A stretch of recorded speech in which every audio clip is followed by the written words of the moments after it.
We only have so many Christmases together. We only have so many holidays together. How many good years do our parents have? If you're a pharmacist like me and on the other side is your own parent,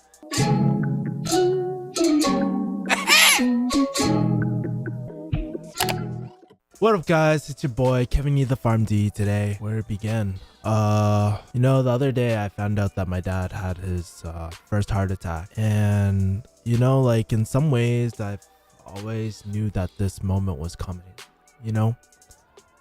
My dad, he never really took care of himself. He ate like shit. He never exercised, which is pretty freaking crazy because he's like 70 something and I can't believe I've had him for so long. Moments like heart attacks or when your parent gets rushed to a hospital, it brings so many different feelings and stuff in you. Part of me is sort of, I don't want to say grateful, like super happy about it, but part of it is that this is the circle of life. This is what's supposed to happen. Children are supposed to bury their parents, and it's almost like a rite of passage, like meaning it's like going from a kid into an adult. Another part of me is just really so fucking grateful that I got to spend a lot of time with my dad on that Bermuda cruise that I was thinking about not even going on because of work, and I ended up going on it. And I actually, a while ago I was at this emotional intelligence seminar and I realized so much about my dad, how much anger I held for 29 years of my life. See, my dad's not like, it's like most Asian dads. We never said I love you. We were very detached and he was never really supportive of me ever. It was really tough, like when, I'm not sure if you guys can ever relate, but whenever you guys are doing something like schoolwork or when you work really hard on something, it really, it just helps to get some recognition, but he never even did that.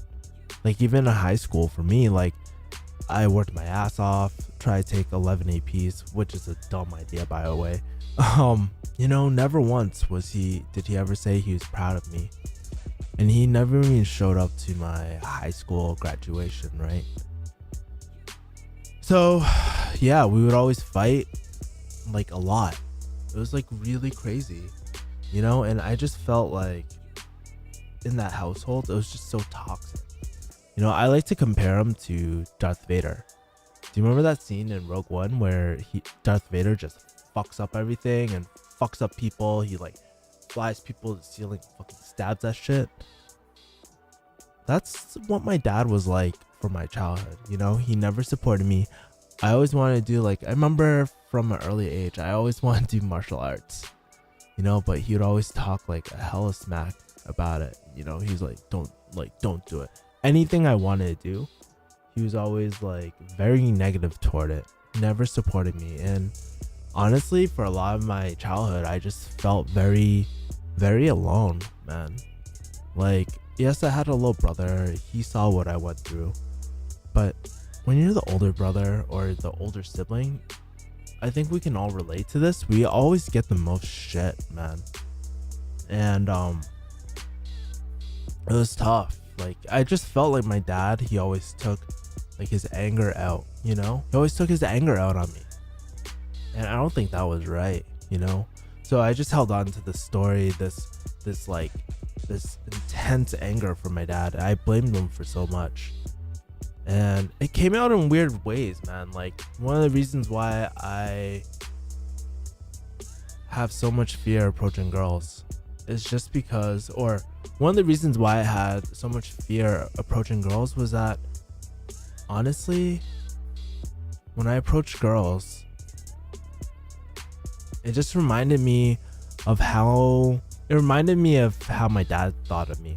Like, I was useless, like I didn't matter to the world and shit, and man, it was just like I was just expendable and discarded, and so like, yeah, man, that's kind of like my relationship with my dad. And then once, like, yeah, I came out from that emotional intelligence course, and I was like, first thing I did was actually call my dad. I was like, hey dad, we've always had our differences, but going forward, I want to have a better relationship with you. So I go on this cruise with my dad, and we actually bond. We spend every dinner, we stayed in the same room, and it was crazy. I just remember this one moment where, I forget, like my grandma, she was the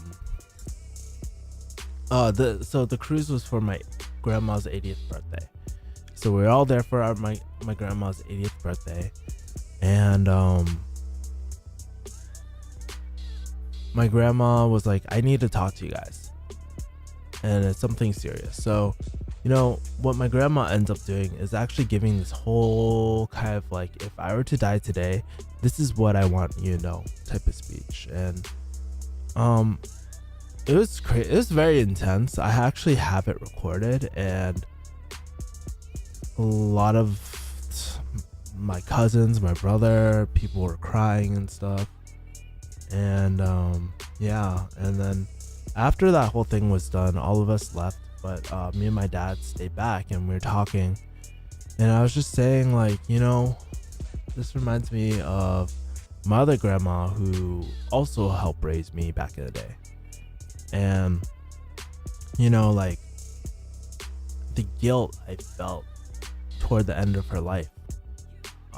So my other grandma, I was always her favorite grandchild.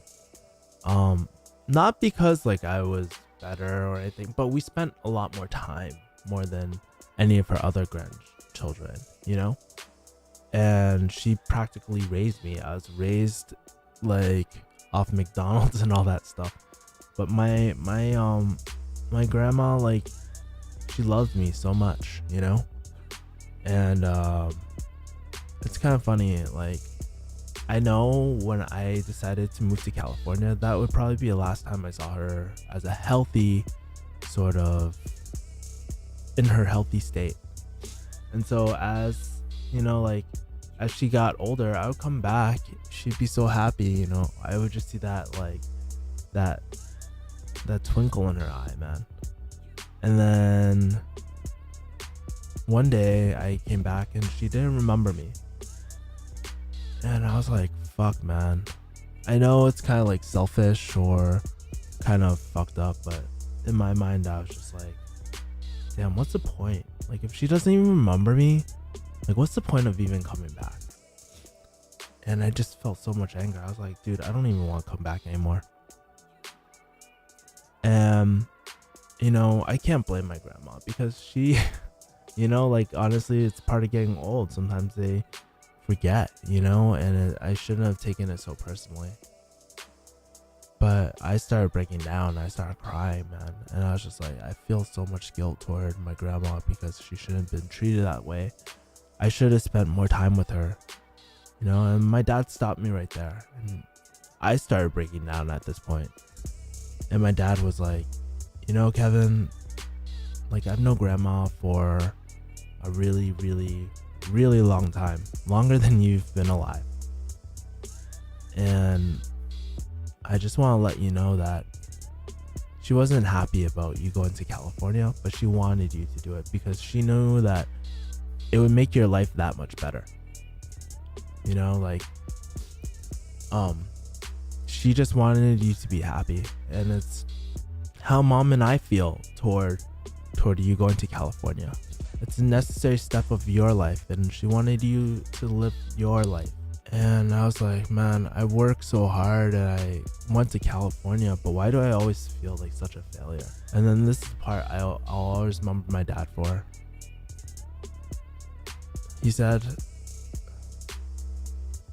in my eyes, like,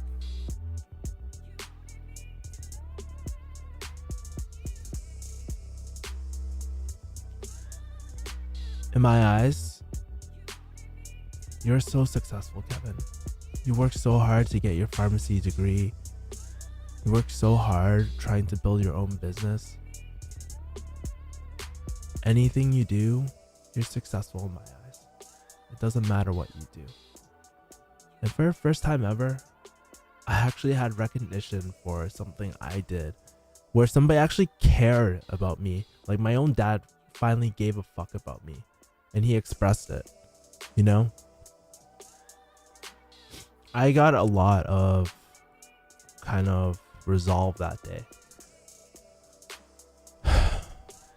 And yeah, man, it's